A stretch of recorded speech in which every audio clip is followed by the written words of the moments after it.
Okay people, so the Mr. Olympia competition starts in less than 24 hours, so I think it is about time to kick this channel off and do a quick prediction video about the open class. I know it is borderline cheating to do a prediction video 24 hours short, but since most guys have not shown us that much, let's start with the official list of qualified competitors. You can see that the lineup is stacked with 19 competitors in total. I'd like to take on the difficult task to name my top 10. And speaking of this, the only thing I'm quite sure about is that this man is gonna take his 8th title in a row, thus reaching the heights of Ronnie Coleman and Lee Haney by tying their record of 8 victories.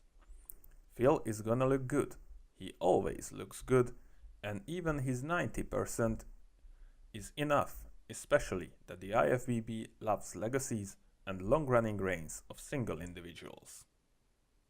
Now comes the hard part. I am not taking huge risks by naming William Bonac as my pick for second place. Many people believe that he should have taken second a year ago, and since he has won the second most prestigious competition this spring, the Arnold Classic, he has tremendous momentum behind him. I expect him to come in full, shredded, and in a shape worthy of a medal. From placings 3rd to 5th, I have 3 names, but putting them in order without seeing the actual package is difficult. Big Ramy is obviously a top contender, but he is set to come in 300 plus pounds, and I think that is way too much to make it shredded. Since a lack of conditioning is a huge criticism towards him, I think if he puts additional size but won't nail the form, he will slip. Winklaar is there to take his place, or anyone's in the top 6. He is a mass monster, who seemed to have found his sweet spot of size and conditioning earlier this year in the Arnold, Australia. Now he knows what he has to do in order to keep that midsection under control.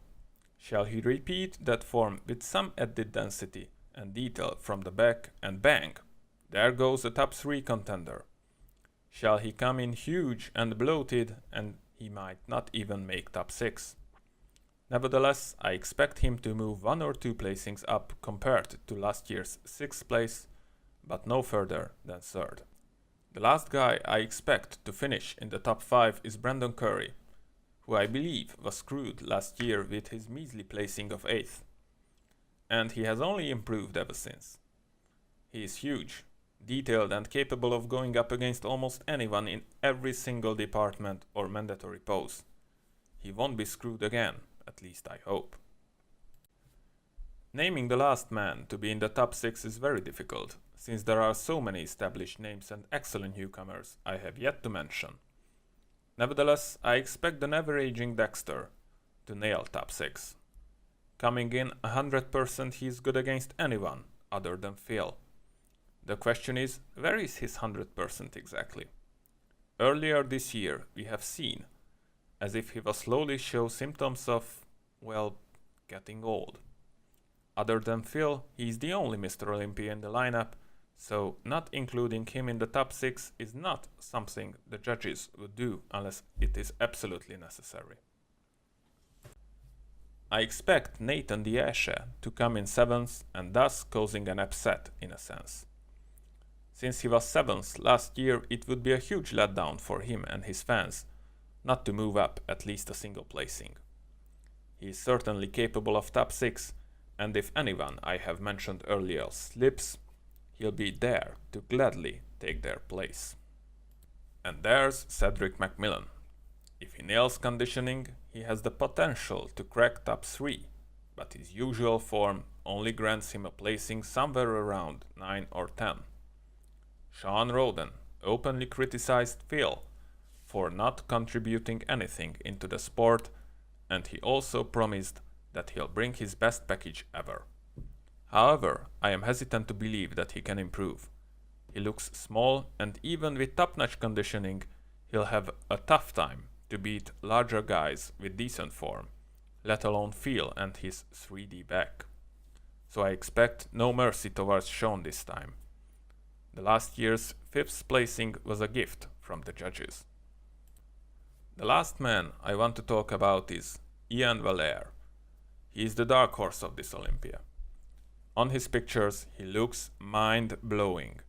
He is enormous, with crazy conditioning, almost Dorian Yates-like levels of dry and shredded skin. He can easily out-angle many guys and his form seems impeccable. He is a newcomer, and this is his biggest weakness, as many guys more famous than him may get extra treatment from the judges to receive points they don't really earn. But Ian can easily make the biggest upset on this year's Olympia either by placing really well or by getting overlooked. I think there are no middle ground, and this makes him my pick as the most interesting or most exciting competitor. I know that there are many guys left, well, 9 exactly. Any one of them are worthy of mentioning and can easily crack top 10. However, these are my picks. Let me know who do you think will win, and if not Phil Heath, then who do you think can handle this on a one-on-one post down? I hope you enjoyed this video. If you did, please like and share. And if you'd like to watch more content, then please subscribe. Since this channel is in its absolute baby form right now, any kind of constructive criticism, whether it be positive or negative, is greatly appreciated. I am planning to upload frequently and sharing my passion towards bodybuilding with anyone willing to join. Take care.